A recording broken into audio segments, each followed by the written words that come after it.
여자들의 시선으로 바라보는 세상 이야기 마멘톡의 김민수입니다. 시청자 여러분 반갑습니다. 원불교의 수행교리인 사막으로 사리연구, 정신수양, 작업치사가 있습니다. 이 가운데서 작업치사 공부를 통해서 정의는 취하고 불의는 버리는 실행의 힘을 얻게 되는데요. 오늘도 제 옆에는 작업치사 공부의 달인이라 불리우는 네 분이 나와 계십니다. 네, 반갑습니다. 네, 반갑습니다. 사실 제가 지금 한 가지 걱정이 생겼어요. 녹화에 앞서서. 성인진 교수님 기분 괜찮으세요? 컨디션? 네. 네. 오시자마자 검은 옷 입으셨다고 혼났거든요. 우리 한정란 교수님한테. 그래서 왜 자꾸 혼내시는 거예요? 그 이유를 좀 여쭤보고 싶어요. 한정란 교수님. 네. 아니, 충분히 예쁘고 날씬한데 왜 이렇게 네. 이렇게 더 날씬해 보이는 검정색 의상을 자꾸 입어요. 그것 때문에. 너무 안타까워서. 네. 아니, 아까는 옷을 벗어주신다고까지 했었거든요. 네. 다음에는 좀 네, 자제를 부탁드리겠습니다. 우리 한정란 교수님의 컨디션을 위해서. 네. 자, 제가 처음에 작업치사 공부 이야기를 해드렸습니다. 나는 어떤 순간이 와도 정의는 취하고 불의는 버린다 하시는 분 계시면 네, 자랑스럽게 한번 손을 이렇게 들어주세요. 아니면 저요 이런 식으로 네 라고. 아무도 안 계시나요? 어떠신 것 같으세요? 솔직하게 우리 성인진 교수님은. 네. 100% 어떤 순간이 와도 제가 정의롭다고 말하긴 조금 힘들 것 같아요. 그러니까 정의로우려고 노력은 하지만 네. 그 마음은 정의로운데 표현으로 그러니까 나서지 못할 때가 있잖아요. 그럼 그렇죠. 그때는 진정으로 정의로운 게 또 아닐 수 있으니까 네. 그런 생각이 드는 거예요. 정말 솔직한 대답이셨어요. 네. 한정란 교수님은요? 네. 쉽지 않을 것 같아요. 뭐 지난주에 있었던 일인데요. 네. 이제 정말 저랑 친한 지인인데 네. 윗집에서 굉장히 크게 부부 싸움을 하더래요. 뭐 많이 부서지는 소리가 나고 평소에 알기로는 그 집에 아이도 있고 그런데 그래서 119에 신고를 해야 되나 그랬는데 네. 이제 또 저희 또 친한 지인 중에 남편분이 119 그게 구조대원이 계세요. 네. 그래서 이제 그 지인한테 그 지인 부인한테 전화를 했더니 함부로 신고했다가 보복당한다고. 그러니까 딱 두려운 생각이 먼저 들어서 신고를 못 하겠더라는 거예요. 그러니까 그 순간에 참 누구나 정의로울 수 있는가는 쉽지 않은 것 같아요. 정말. 예. 누구나 그 순간에는 신고하고 싶죠. 그런데 네. 너 보복당하면 어떡할 거야? 그 말 들은 순간 누가 하고 싶겠어요. 예. 저도 안 했을 것 같아요.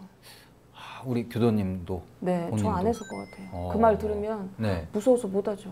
네, 이거는 좀 탓을 하자는 게 아니라 굉장히 많이 공감이 되는 얘기일 것 같아요. 그렇죠. 요즘 같은 세상에 또. 네, 알겠습니다. 자, 우리 배정혜 교수님. 이번 거짓인데 네. 눈은 진실을 말할 때가 있었어요. 이제 양심을 저버리는 그런 일을 했을 때는 이게 잠도 못 이루고 네. 괴로웠는데 매 순간 이제 하늘이 알고 땅이 아는데 정의롭기는 쉽지 않을 것 같습니다. 네. 자, 우리 그럼 교무님 혹시 생각을 해보셨나요? 네. 저는 내가 정의롭다고 생각하는 것보다 네. 나는 과연 정의로운가를 자꾸 반문하는 게 중요하다고 생각이 됩니다. 역시 다르세요. 예. 네. 계속 물어보는 거죠. 예. 네. 자만하지 말고 네. 나는 과연 정의로운가 자문하고 자답하고 하는 시간이 필요할 것 같습니다. 네. 제가 요즘 세상이란 표현을 자주 하게 돼요. 네, 어쩔 수 없이. 근데 요즘 세상에 이 정상적인 일, 정의로운 일, 네. 이것보다 정의롭지 못한 일들이 너무나 많습니다. 그렇죠? 뉴스에도 자주 나오고 인터넷에 봐도 자주 나오는데 여러분 혹시 그런 뉴스 접해보신 적 있으세요? 이건 너무했다 싶을 정도의 뉴스. 요즘에는 진짜 뭐 그 고유정 그런 사건이나 네, 그런 것만 봐도 네. 이 상식적이지 않는 것 같은 생각이 드는 것 같아요. 어떻게 그럴 수 있지? 이런 생각. 네. 가족 간의 그런 살해 사건 이런 게 가장 끔찍한 것 같아요. 맞습니다. 네. 또 있으셨어요? 이제 그 운전 중에 화를 참지 못해서 이렇게 난폭 상대 차량에게 이제 난폭 운전이나 이제 보복 운전을 하는 잠재적 교통사고 유발자들을 보면은 네. 좀 겁이 나고 두렵기도 한데 이게 뉴스로 접하게 되는 피해자들을 이렇게 보면은 남의 일이 아니다라는 생각이 들기도 합니다. 네, 맞습니다. 자, 작업치사 공부를 통해서 이제 우리가 정의는 취하고 불의는 버린다. 네, 예. 이렇게 말씀들을 해주셨는데 네. 이 정의, 예. 우리가 정의라는 말을 많이 쓰잖아요, 그렇죠? 예. 정의롭다, 참 정의로워, 넌 정의롭지 못해 예. 이런 말을 자주 듣는데 교무님, 예. 이 정의의 진정한 정의는 무엇입니까? 정의의 정의의 진정한 정의. 네. 상식적으로 생각하면 아주 쉬울 것 같고요. 네. 좀 깊게 생각하면 굉장히 어려운 게 정의인 것 같습니다. 근데 우리가 진정한 정의인가를 생각하기 전에 네. 상식적인 정의를 지켜나가는 게 먼저 우선돼야 될 것 같아요. 누가 생각해도 네. 이게 정의인 게 있잖아요. 네. 이게 우리 마음은 이제 아는 게 있어가지고 아는 능력이 있잖아요. 네. 이게 내가 이게 옳은지 그런지 아는 게 있어요. 그것을 따라가면 인생이 거의 정의롭게 살아가는 것 같아요. 알면서도 그 마음의 정의를 버리기 때문에 네. 정의롭지 못한 세상이 되는 것 같고요. 우리가 이제 정의라고 하면 성현들의 말씀인 경전에 이렇게 정의가 뭔지 많이 밝혀져 있죠. 네. 경전의 말씀이 우리 정의가 무엇인지 이렇게 이제 방향을 정해주는 것 같고, 네. 기초적으로 이제 사회에서 정하는 법률들 있잖아요. 도로에 운전하려면 도로 법규를 알고 네. 법규에서 하는 대로 가야죠. 그게 음. 이제 상식선에서의 정의가 아닌가 싶습니다. 네. 근데 이제 정말 이제 정의란 무엇인가가 이제 또 생각되는 부분이 네. 좀 우리가 좀 차원이 좀 높게 생각을 하자면 불가에서나 우리 원불교에서나 정의와 불의를 초월한 정의를 말하거든요. 그것이 진정한 정의다. 네.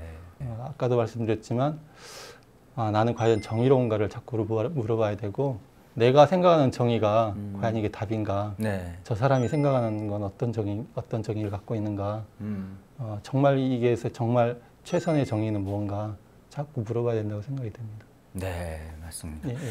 자, 사실 우리가 정의는 지켜야 된다, 취해야 된다, 이렇게 다들 생각을 합니다. 하지만 검은 유혹에 빠지게 되면 이 정의를 지키는 일 너무 어려워요. 그렇죠? 네. 예, 예를 들면 아까 우리 한정란 교도님 말씀하셨듯이 그런 경우도 있고, 또 우리가 뭐 한적한 길에서 뭐 신호가 빨간불인데 가고 싶으면은 가는 경우도 솔직히 있잖아요. 그렇죠? 네. 몇 번 해보셨어요? 글쎄요.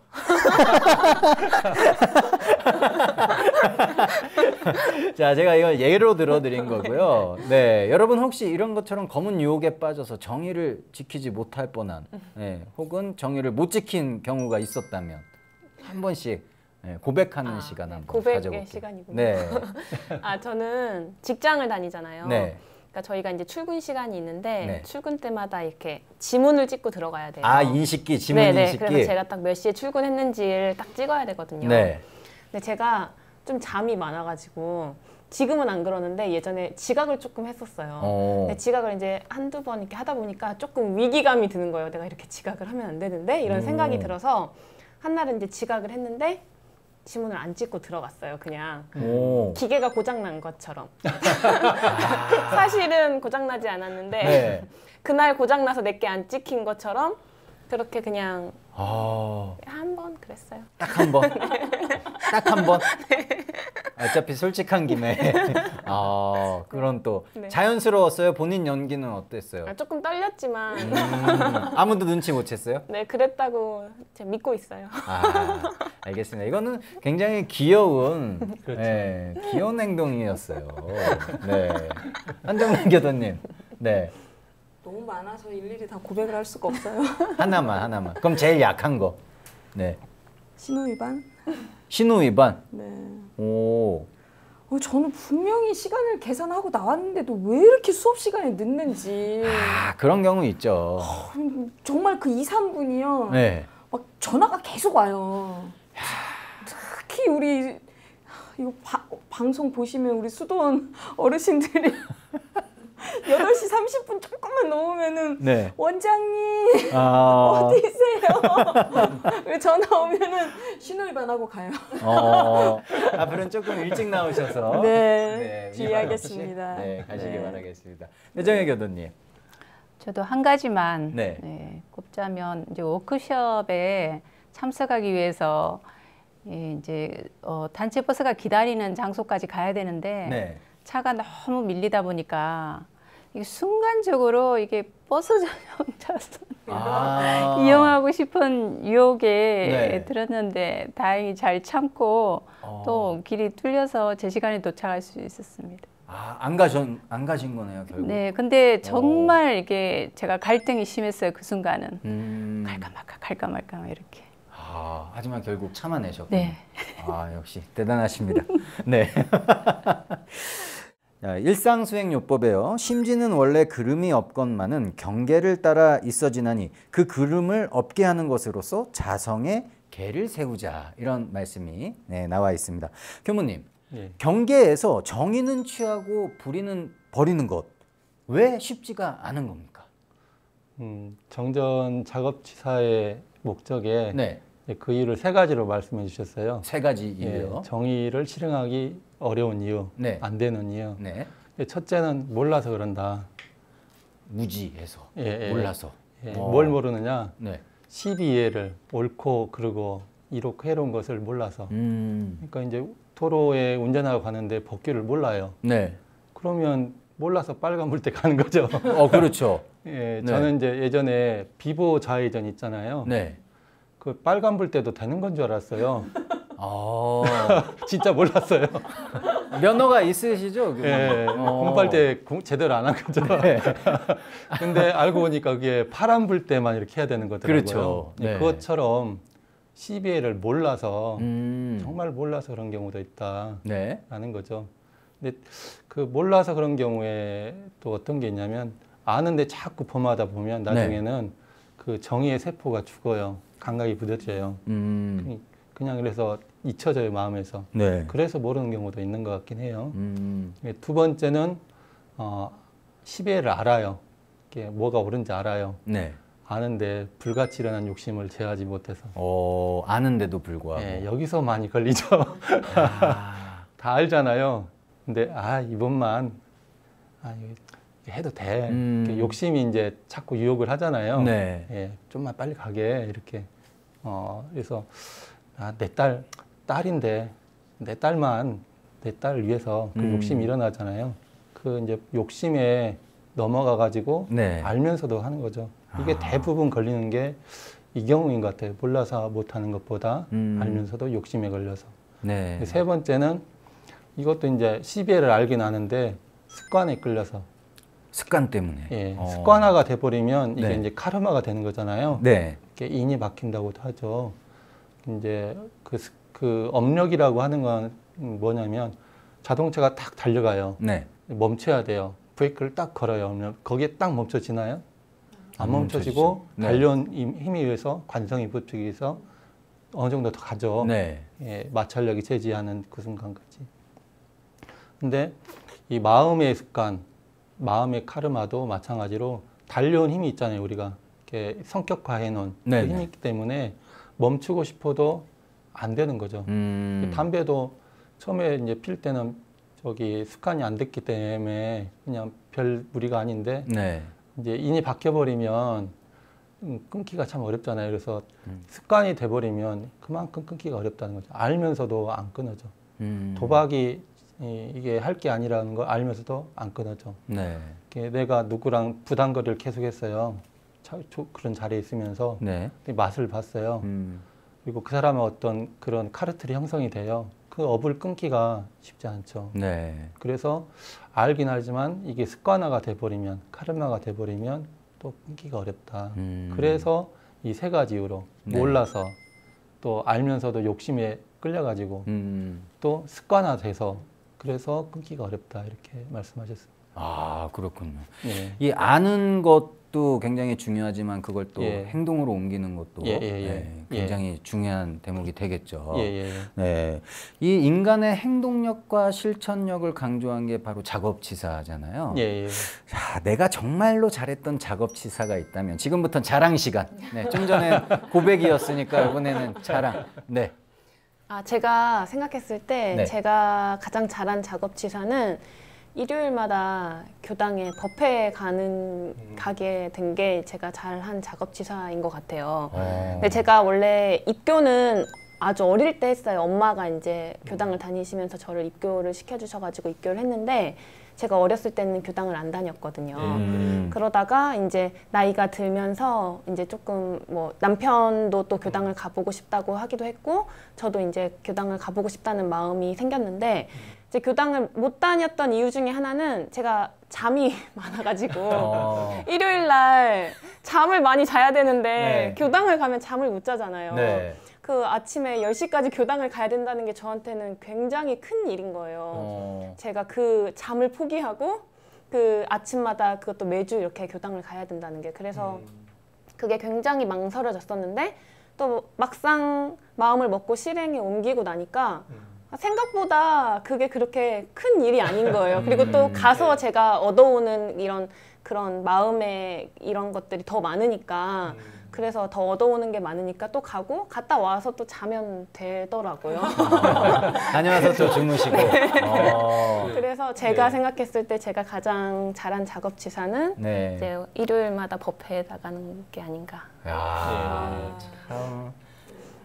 아유, 조만간 저기 성인진 교도님을 위해서 네, 교당에 지문 인식기를 하나 제가 설치를 해드려가지고 네, 연기하시면 안 돼요. 네, 알겠습니다.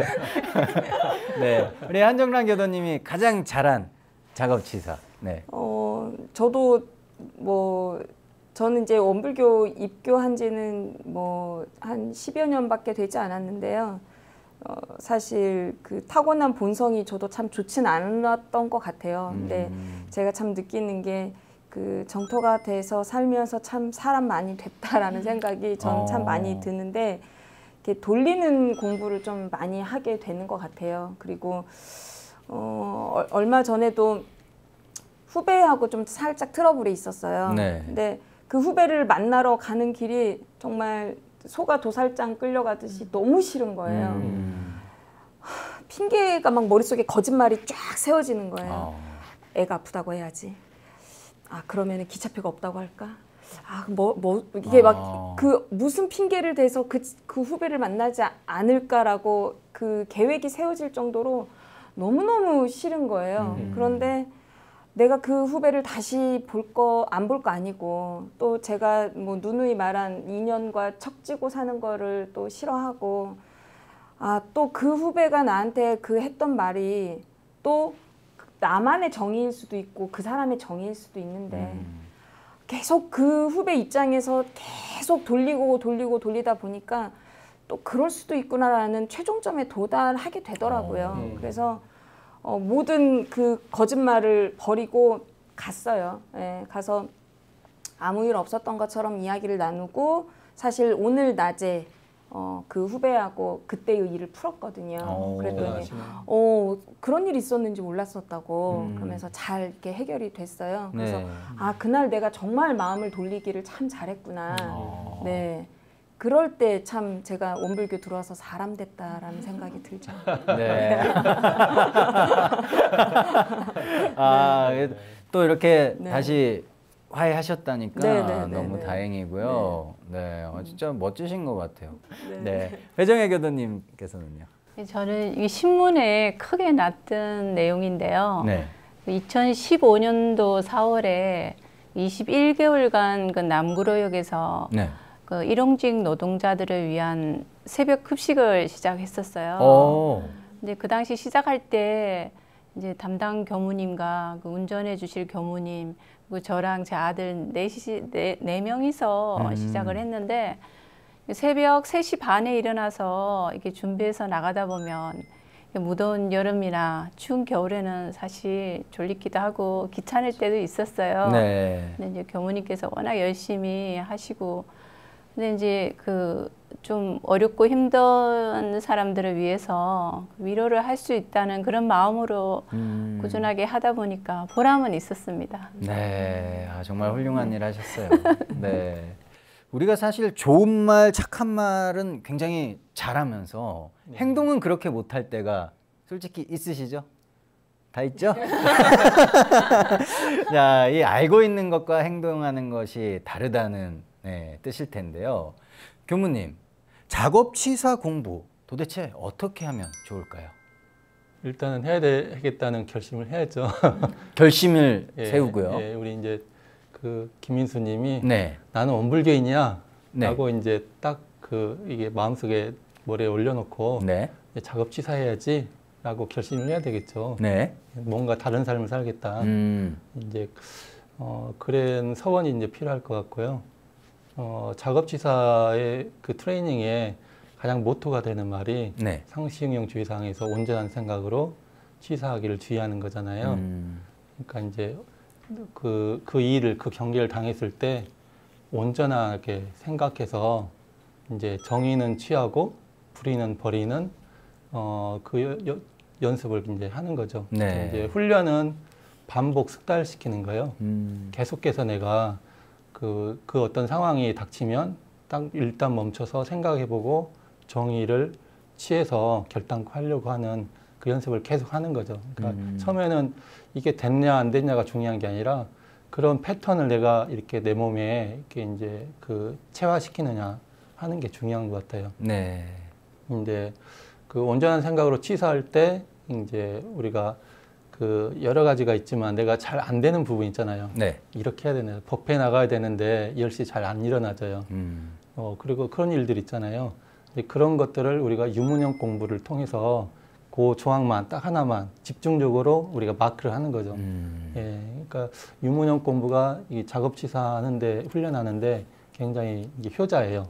예, 그래서 그렇게 이제 또 하고 이제 또 온전한 생각으로 치사하는 걸 이렇게 돕는 굉장히 좋은 조항이 뭐냐면 네. 일기법이에요. 일기법. 그러니까 이제 일기 써보셨다고 했잖아요. 네.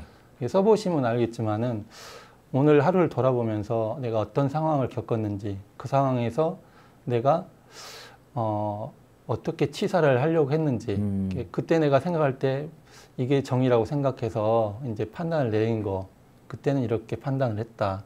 그리고 그렇게 했더니 어떤 결과가 왔다라는 것을 이제 다 적는 거잖아요. 네. 근데 이걸 적다 보면 그때 내가 생각했던 상황과 일기 쓰면서 판단하는 상황이 다를 수가 있어요. 예, 그러면 어떻게 되냐면 이거는 내 정의지 다른 사람 정의는 안 보였던 거. 내가 미처 살피지 못했던 상황들이 다시 보이게 되는 거죠. 그런데 이제 내 지혜가 좀 달라지게 되고 그리고 이제 내 취사의 힘이 더 커지는 거죠. 그리고 그때 내가 이게 정의라고 생각했던 게 과연 정의인가도 돌아보게 되고 결과를 놓고 봤을 때 그때 이렇게 했는데 과정을 이런 식으로 이 결과를 도출했으면 또 좋았겠다 하는 것도 보이죠. 예, 그래서 이제 그 온전한 생각으로 취사하는데 도움이 되는 게 유무념 조항, 네. 일기고요. 이제 여기서 한 걸음 더 들어가자면 네. 우리가 헬스장에서 트레이닝 할 때 혼자 막 하는 것보다 어떻게 하는 게 더 효과적이죠? 옆에서 트레이너가 이제 예. 네. 전문 트레이너가 네. 딱 코칭을 해주면 확실히 더 빠르죠. 네. 이렇게 작업치사 훈련도 마찬가지예요. 이렇게 이제 마음 훈련도 교무님께 가서 트레이닝을 받으면 개인 교습 1대1 개인 교습 받으면 확실히 네. 빠르죠. 근데 잘 활용을 안 하시더라고요. 나는 기다리고 있는데 안 오죠. 근데 확실히 효과가 틀려요. 예, 전 돈 달라고 안 하니까 네. 오셔도 되고. 근데 그때 그냥 가는 것보다는 아까 유문형 공부했던 내용, 일기 썼던 내용을 가지고 하면은 효과가 더 이제 만 배로 더 커지죠. 예, 그렇게 네. 하는 것 같습니다. 아, 좋은 말씀 너무 잘 들었습니다.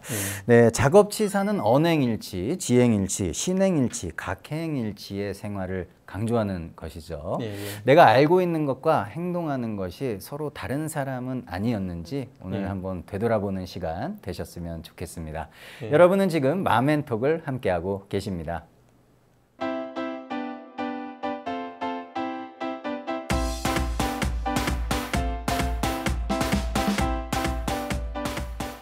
여러분은 지금 맘앤톡을 함께하고 계십니다. 계속해서 심심할 틈 없는 우리들의 인생 이야기를 만나보는 공감업 왓수다 순서가 왔습니다. 자, 오늘의 주제 바로 행복 찾기 버킷리스트입니다.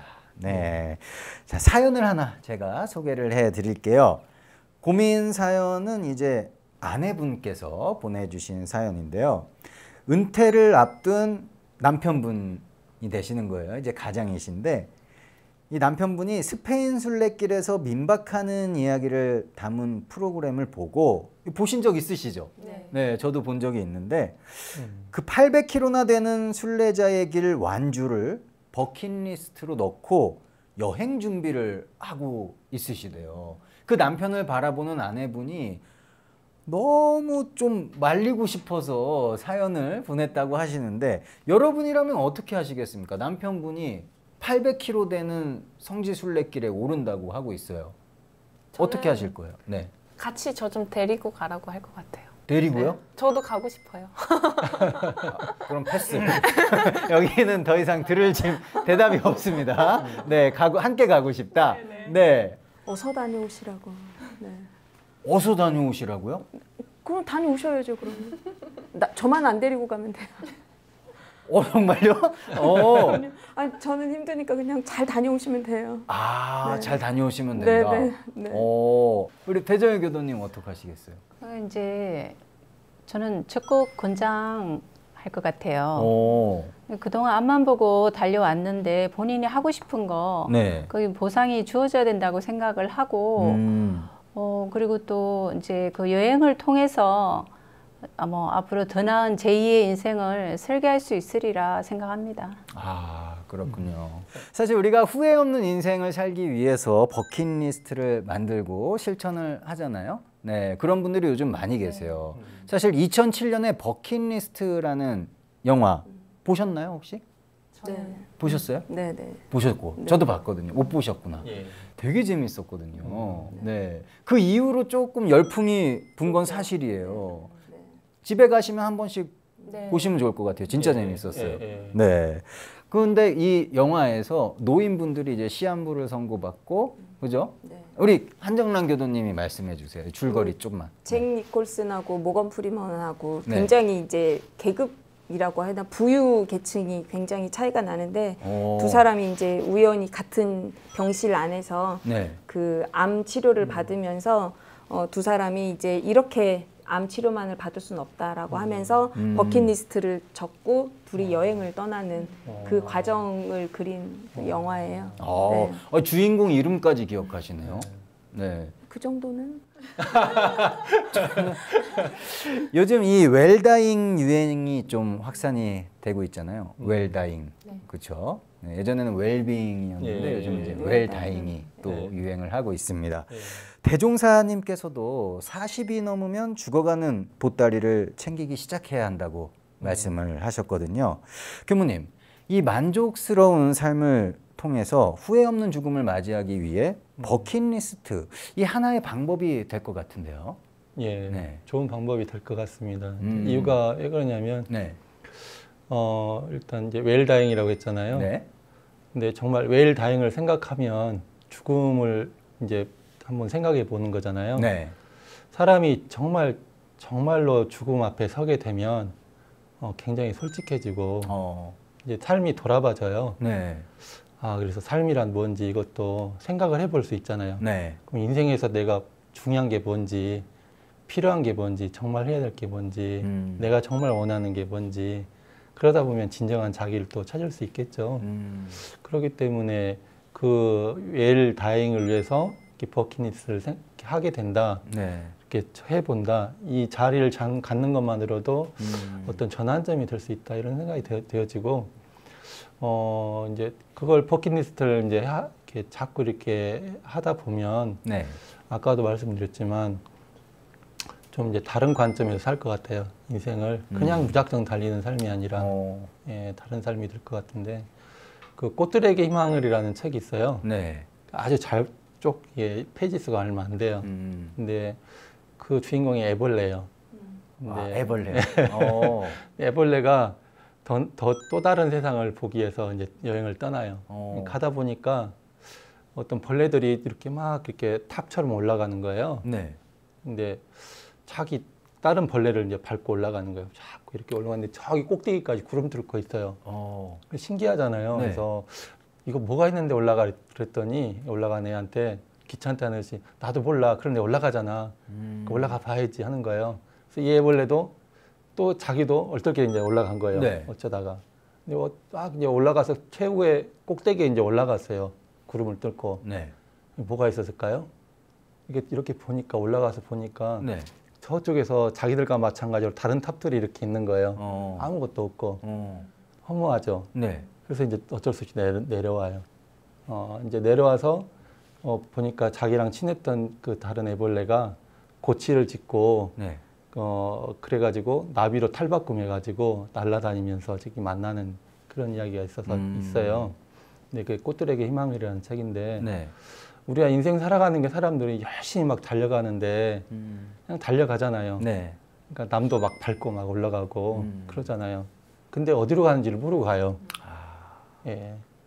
정말 내가 원하는 게 뭔지도 잘 모르고 인생이 뭘 해야 되는 건지도 모르고 무작정 달려가는 거죠. 그러니까 인생이 빨리 달려간다고 이게 좋은 것이냐 생각해 볼 수가 있는 거죠. 그러니까 빨리 가는 것보다는 방향을 제대로 잡는 게 중요한데 버킷리스트를 작성하다 보면 인생의 방향을 다시 재정립해서 갈 수가 있고 정말 내가 원하는 것, 나에게 필요한 것을 할 수 있고 그렇기 때문에 좋은 것이 아닌가 생각이 듭니다. 우리. 네. 예. 교무님 말씀을 들으니까 굉장히 좋은 것이네요. 네, 굉장히 좋습니다. 이 너무나 좋은 버킷리스트를 혹시 작성하고 계시거나 실천하고 계신 분 계십니까? 저도 버킷리스트를 만들기는 했거든요. 만드셨어요? 네. 네. 네, 제 버킷리스트는 첫 번째는 제가 가야금 연주를 하잖아요. 네. 그래서 가야금 연주 곡 중에 산조라는 그 장르가 있어요. 산조. 네. 근데 이제 가야금 산조. 근데 그 산조가 가장 길게 타면은 1시간 동안 멈추지 않고 연주를 하는 거예요. 근데 제가 이제 그거 공부를 열심히 해서 공력을 많이 쌓아가지고 그 긴 산조 독주회를 꼭 한 번은 하고 싶어요. 그래서 그 버킷리스트를 하나 가지고 있고 네. 또 두 번째는 저도 외국에 가서 한 달 살기 같은 거를 해보고 싶어요. 되게 외국에 나가서 살고 싶은 그런 어렸을 때부터 네. 그런 꿈이 있었는데 지금 이제 현실적으로 가서 마냥 사는 건 조금 힘들 것 같더라고요. 그래서 한 달이라도 가서 살면서 그런 생활을 한번 해보고 싶고 그래서 그러려면은 이제 영어를 좀 잘 해야 되잖아요. 네. 그래서 영어를 잘하는 할머니가 되고 싶어요. 갑자기 알겠습니다. 젊었을 때까지는 조금 힘들 것 같아서 할머니가 돼서는 좀 잘할 수 있지 않을까. 네. 한정란 교수님의 버킷리스트는 무엇입니까? 저는 네. 버킷리스트를 단 한 번도 써보지는 않았어요. 진짜요? 네. 오. 그냥 막연하게 내가 나중에 취미 생활을 갖는다면 네. 기타를 쳐본다든지 드럼을 배워본다든지 사실은 제가 손가락이 굉장히 짧아요. 그래서 피아노가 도에서 도가 안 닿아요. 그랬더니 저희 친한 언니가 너 같은 손가락은 가야금을 연주해야 돼. 손가락이 짧으니까. 맞아요? 네, 네. 그 손이 작으면 가야금을 연주를 잘한다는 얘기도 있어요. 그래서 진짜요? 네, 저는 굉장히 음악을 좋아하거든요. 서예를 전공하지만 네. 근데 이제 노래 부르는 것도 굉장히 좋아하는데 이게 성대가 말을 하는 직업이다 보니까 성대가 약해서 노래하는 쪽은 또 그렇고 악기를 연주하면서 취미 생활을 하고 싶다라는 그냥 막연한 꿈은 있는데 네. 버킷리스트를 적어본 적은 한 번도 없고 그 대종사님이 말씀하신 죽음의 보따리에 대해서는 한번 생각을 해본 적이 있었던 게 제가 이제 지난번 해에도 그 제 동생 열반에 대해서 한번 말씀을 드렸었잖아요. 네. 그 동생이 열반한 후에 그 동생의 유품 정리를 하면서 너무 깜짝 놀란 게 짐이 너무 없는 거예요. 생각보다 너무 짐이 없었어요. 마치 준비한 것처럼. 근데 저는 정말 짐이 많거든요. 정말 책에 쓰러져 죽을 만큼 책도 많고요. 옷도 많고 뭘 잘 못 버려요. 근데 제 동생 짐을 정리하면서 내 짐 정리하는 사람은 죽겠다라는 생각이 드는 거예요. 그래서 내가 죽음을 맞이하는 순간에는 내 책은 뭐 원광대학교 도서관에 기증해야지. 내 서예 물품들은 뭐 어디 복지관이나 서예 요양원이나 뭐 이렇게 서예를 할 수 있는 프로그램 그런 데다가 기증해야지. 뭐 요런 막연한 그런 생각은 있는데 내가 죽기 전에 뭐를 꼭 해봐야겠다라는 아직 그런 버킷리스트를 작성은 해본 적은 없어요. 네. 그래도 머릿속에는 다 있으신 거네요. 그렇죠? 마음속에. 그런 건가요? 네. 적지만 않았을 뿐이지 네. 몸속에 또 마음속에 머릿속에 다 있는 거잖아요. 네. 그렇죠? 네. 네. 배정혜 교도님께서는요? 한 10가지를 적어봤었는데 10가지요? 이루고 있는 것이 몇 가지 있는데 네. 그 바이올린을 취미로 지금 하고 있어요. 이제 우리 멤버들과 이제 좀 실력을 더 쌓은 다음에 네. 재능기부 봉사를 하고 싶은 꿈을 가지고 있고 너무 좋다. 또 이제 네. 지금 중국어도 시작해서 그 소원을 이루어가고 있는 중인데 네. 아직 실천하지 못한 것은 그 교전에 나오는 한자를 처음부터 끝까지 공부를 해야 되고 그다음에 이제 대중경 속의 사람들이라는 책도 있어요. 네. 근데 제 나름대로 교전에 나오시는 분들의 이름을 가지고 공부를 해서 그 한자와 이름을 그 저만의 사전을 만들고 싶은 저 혼자만 이렇게 뭐 공부할 수 있는 사전을 만드는 게 목표예요. 이렇게 출판사에 취업을 하셨군요. 네. 자, 이 방송을 보고 계신 원불교 출판사 대표님, 네, 우리 배정혜 교도님께 연락 한번 부탁드리겠습니다. 방송이 참 좋죠. 그렇죠? 네. 교무님, 예. 교무님도 혹시 버킷리스트가 있으십니까? 네. 예, 있습니다. 있으세요? 예, 예. 교학과 때 그 생각을 한 건데요. 첫 번째 버킷리스트는 평생 교당에서 교학이에요. 예, 그래서 지금 20년 동안 20년 넘게 이제 그 교무로 살고 있는데 네. 계속 현장에서 교화하고 있습니다. 이제 퇴임할 때까지 그렇게 하고 싶고요. 네. 두 번째는 대종사님 가르침을 나 자신한테 실현하는 거, 내가 근무하는 교당에 실현하는 거. 세 번째는 이 세상에 실현하는 거. 예, 그거예요. 세 번째는 그 이제 교당에서 근무하다 보니까 생긴 건데. 네. 이게 이제 우리 대종사님이 시대화 대중화 생활화 하라고 했잖아요. 근데 이미 100년이 지났어요, 물교가. 네. 이렇게 정전의 말씀이 언어가 이제 어려워요, 현재는. 그래서 정전의 가르침을 이 시대에 맞게 이렇게 재가공을 해서 그런 해석서를 내는 것이고요. 또 네. 하나는 그 이렇게 신앙 수행 가이드 있잖아요. 현장에서 느낄 때 그 필드에서 필요한 교도님들, 또 신입 교도님들, 일반인들이 이렇게 딱 접하면 쉽게 다가올 수 있는, 요 생활에 바로 적용될 수 있는 신앙수행 가이드북을 만든 게 또 하나의, 현재는 그 제 버킷리스트고, 네. 앞으로 또 하고 싶은 거 이제 두 가지가 있는데, 네. 하나는 세계 여행하는 거. 세계 여행. 예, 한번 세계를 발로 밟고 싶어요. 네. 예, 그리고 또 하나는 그 이제 책을 하나 내는 거, 에세이집이나 어떤 깨달음 노트나 이런 식으로. 예, 그렇습니다. 네, 모두 다 이루실 거라는 네. 확신이 들죠. 네, 부모님 화이팅입니다. 네, 화이팅. 자, 요즘 이렇게 버킷리스트를 만들고 실천하는 건 또 이 행복을 추구하는 사람들 마음의 반영인 것 같아요. 그렇죠? 교무님, 네. 이 버킷리스트를 작성하면 후회 없는 인생을 사는데 어떤 도움이 될까요? 그러니까 이제 버킷리스트를 작성할 때 그냥 단순히 하고 싶은 것만 쓰지 말고 네. 이제 아까 웨일 다잉이라고 그랬잖아요. 아까 이제 40이 되면 죽어가는 보따리를 챙기라는 말이 이제 40쯤 되면 인생 전반부를 살았잖아요. 네. 그래서 이제 한번 굽어보면서 이제 인생이란 게 뭔가 이제 죽음 앞에 딱 서게 되잖아요, 진짜로. 네. 죽는다고 생각을 하게 되면 삶이 다가와요. 그래서 어떻게 살아야지 이게 떠오르죠. 예, 그래서 그 마음으로 버킷리스트를 작성하면 네. 전에 살았던 거랑 양상이 다른 삶이 될 것 같아요. 예, 그래서 그런 자세로 버킷리스트를 작성을 한다면 네.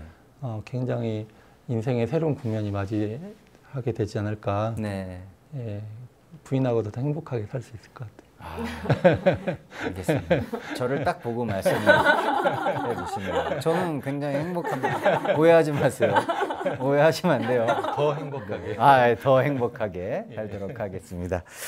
자, 이 버킷리스트 정말 좋은 거예요, 그렇죠? 다들 인정하시죠? 네. 근데 이거 많이들 공감하실 겁니다. 이렇게 버킷리스트를 작성을 하고 내가 뭘 해야겠다 다짐을 해도 작심삼일이란 단어가 꼭 따라와요. 그렇죠? 예. 네. 혹시 작심삼일했던 이런 행복이 있었다면 여러분들도 한번 말씀을 해주세요. 네. 저는 네. 이제 제가 아기가 태어나기 전에 네. 아기가 태어나면 아기가 여러 가지 다중 언어를 했으면 좋겠다 이런 바람을 가지고 네. 그러면 이제 엄마가 외국인 엄마인 것처럼 내가 영어로 아기한테 말을 해줘야겠다. 아, 영어를 굉장히 좋아하시네요. 네. 네. 집착이 있는 것 같아요. 그래서 내가 영어 공부를 열심히 해서 아이한테 영어로 말을 할 수 있는 엄마가 돼야겠다 이 생각을 해가지고 이렇게 찾아보니까 네. 그 미국 드라마를 열심히 봐가지고 영어를 뭐 3일 만에 이렇게 영어가 말이 트이고 막 이런 얘기가 있는 거예요. 그래서 이게 내가 할 수 있는 방법이다 해가지고 이제 미국 드라마를 엄청 열심히 3일 동안 봤죠. 근데 그냥 재밌게 보기만 말은 트이지 않나. 자막만 봤죠? 그래서 3일 동안은 열심히 해봤지만 해보고 아니구나. 네. 그래서 그냥 저는 영어를 잘하는 할머니가 되기로. 그럼 손주한테 알려주시면 되겠다. 그죠? 그때는 손주한테 네, 네. 마음 놓고 알려주시기 네, 네, 바라겠습니다. 네. 한정란 교수님 작심삼일했던 적 있으세요? 아유, 뭐 너무 많죠. 근데 네. 이제 서예하는 사람으로서 네. 그 원불교 교전을 붓글씨로 처음부터 끝까지 와. 이렇게 완본 필사하는 것을 이렇게 늘 소망하고 있어요. 네. 그래서 이제 교당에서 사경하거든요. 뭐 다 이게 있잖아요. 일기 쓰고 사경하고 뭐 조석 심고 다 있잖아요. 네. 이제 임신했었을 때 내가 붓글씨 그 태교를 이번에 해야겠다. 평상시에 직업처럼 하는 거랑 또 달리. 근데 대종경으로 못 넘어가더라고요. 정전도 정전도 수행편이 뭐야. 못 넘어와요. 정말 힘들더라고요. 이게 직업임에도 불구하고 이거를 꾸준히 계속 매일 써간다는 거는 사실 쉽지 않고 그럼요. 사실 요즘 이게 컴퓨터 사경도 하고는 있는데 이것도 매일 하기가 사실 쉽지 않더라고요. 보니까. 네. 맞습니다. 네. 네. 하지만 이 아무리 작심삼일이라도 그렇죠? 3일하고 며칠 쉬었다 3일하고 또 이런 식으로 계속 하다 보면 이것도 쌓이면 엄청나게 되는 그렇죠. 거거든요. 네. 그렇죠? 네. 네. 희망을 잃지 마십시오. 네. 회정혜 교도님께서는요? 저는 반복 실패한 경험인데요. 반복 실패요? 예, 광화문에 살다 보니까 이 다국적 관광객들을 만나게 돼요. 그래서 이제 그 계기로 한자 10문장씩과 네. 그리고 이제 영어 문장 5개씩을 외우자 해서 공부를 했는데 며칠 지나면 온데간데 그 마음이 그 언제부턴가 또 안 하고 있는 거예요. 그러면 다시 시작하자 했더니 또 뭐 한 3일 지나면 또 온데간데 뭐 연기처럼 실패했습니다. 네. 안타깝네요. 네, 교도님 그럴 때는 미국 드라마를 보세요. 여기 성현진 교도님 만나셔가지고 네, 미국 드라마를 보시면 되겠습니다. 네. 자, 교무님 이렇게 저희가 이제 행복을 위해서 버킷리스트를 만들고 또 작성을 한 게 작심삼일로 끝나는 경우가 사실 종종 있고 하잖아요. 이렇게 작심삼일로 끝나지 않기 위해서는 우리가 어떻게 해야 하겠습니까? 어떤 사람이 그러더라고요. 작심삼일을 계속 반복하면 된다. 제가 좀 전에 감사합니다. 네, 그것도 굉장히 좋은 방법인 것 같아요. 세워놓고 작심삼일하고 다시 마음을 추스려서 다시 3일하고 계속 반복하면 365일이 되니까 좋은 방법일 것 같고 그러니까 한 번 실패했다고 그만두지 말라 이런 거죠. 그러니까 아까 이제 성인진 교도님 미드 보면서 하기로 했잖아요. 좋은 효과적인 방법이잖아요. 근데 이제 한번 해보고 안 되면 그만두지 말고 왜 안 됐는지를 분석해가지고 다시 이제 더 효과적인 방법으로 계속 시도를 하는 거죠. 그것도 좋은 방법일 것 같고요. 제 생각에는 작심삼일 될 결심을 안 하는 거죠. 그러니까 그 말은 뭐냐면 내가 할 수 없는 것을 하려고 하는 거, 동기부여가 안 되는 걸 하는 게 이제 실패하는 거잖아요. 그래서 이제 그 말에 이제 그 모토를 삼아가지고 구체적으로 이야기를 하자면 내가 할 수 있는 걸 하는 거죠. 그러니까 작은 거, 소소한 거 우리가 소확행이라고 하잖아요. 그러니까 거대한 것부터 하지 말고 작은 것부터 해가지고 성공의 경험, 성취의 기쁨을 한번 누려보는 거죠. 그래서 그걸 스텝 바이 스텝으로 건을 건건 늘어가면 이제 내가 이제 성취감이 있으면서 이제 다음 도전을 할 수 있을 것 같다 이런 생각이 들어지고요. 또 하나는 이 동기부여가 이제 굉장히 중요하잖아요. 무슨 일이든지. 그렇죠. 동기부여가 중요한데 나한테 가장 동기부여가 되는 건 내가 진짜 원하는 거, 나한테 꼭 필요한 거, 그거죠. 사람은 자기한테 정말 이득이 되는 것이 절실히 느껴지는 건 하잖아요. 그리고 정말 진짜 원하면 누가 말린 하잖아요. 그게 뭔지를 정확히 찾아서 그걸 하는 게 중요하고, 이제 구체화하는 게 필요한 것 같아요. 저도 이제 책을 하나 쓰고 싶은데 내가 책을 써야지라는 리스트를 썼다. 그러면 그걸로 끝나는 게 아니라 그걸 구체적으로 하기 위해서 매일 30분씩 글쓰기 또는 매일 3줄씩 글쓰기 뭐 그런 것처럼 구체화해서 하는 게 좀 필요한 것 같다.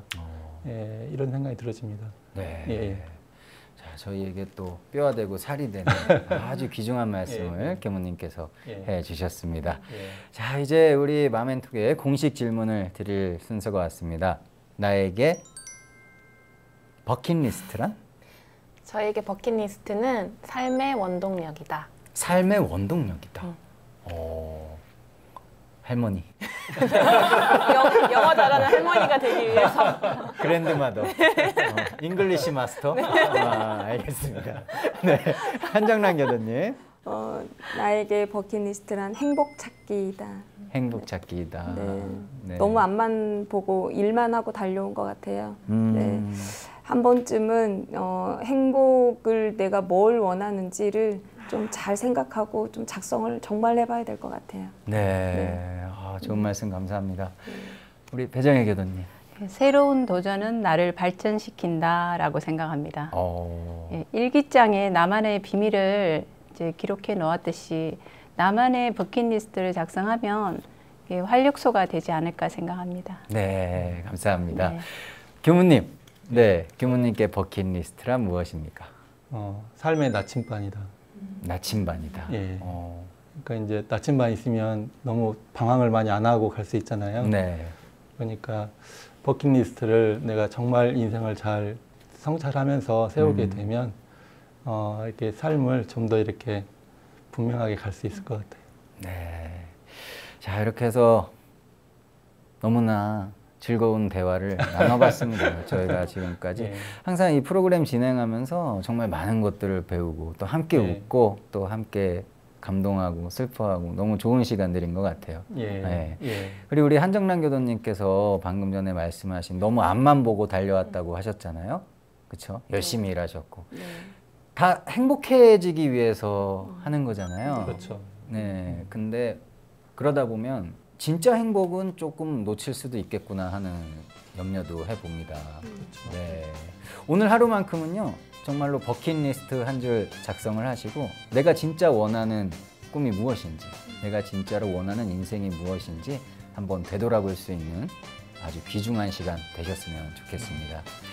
네, 맘앤톡 오늘은 여기까지였고요. 다음 이 시간에 다시 찾아뵙도록 하겠습니다. 시청해주신 여러분, 감사합니다.